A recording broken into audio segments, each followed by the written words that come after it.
بالوں کو بہت اونچا کر کے نہیں باندھا جائے، یعنی اس طرح کہ وہ نمایاں ہونے لگے، یہ درست نہیں. اور اس میں خصوصاً نماز نہیں ہوتی. آپ میں آتا ہے، یہ سنن نبی داؤد کی روایت ہے.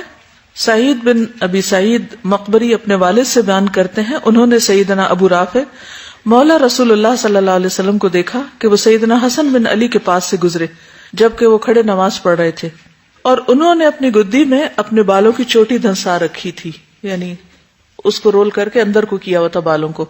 ابو رافع نے ان کے بال کھول دیے. حضرت حسن نے غصے سے ان کی طرف دیکھا کہ میرے بال کیوں کھولے؟ تو ابو رافع نے کہا، اپنی نماز پڑھیے اور ناراض مت ہوئیے. بے شک میں نے رسول اللہ صلی اللہ علیہ وسلم سے سنا ہے کہ جوڑے کا یہ مقام شیطان کی بیٹھک ہے، اس جگہ شیطان بیٹھتا ہے. جی پیچھے جہاں سے یہاں اوپر کر کے نہیں باندھتے. بعض اوقات آپ نے دیکھا ہوگا گرمیوں میں کیا کرتے، ہمارے یہاں عام طور پہ خواتین یہ کرتے، یا پھر ہم لوگ کیا کرتے ہیں کہ سارے بال اٹھا کے یا پونی ٹیل بنا کے اوپر کو، چھوٹے چھوٹے بچوں کو یہ عادت ڈال دیتے نا کہ یا سر کے اوپر، تو دیکھنے میں تو بہت اٹریکٹیو لگتی. یعنی اتنی سخت وعید، اور اس کے ساتھ شیطان کی بیٹھک اس جگہ کو کہا گیا. تو اگر شیطان ہمارے سر پہ ہی سوار رہے تو پھر وہ اندر بھی دخل کرے گا نا، صرف باہر ہی نہیں بیٹھے گا.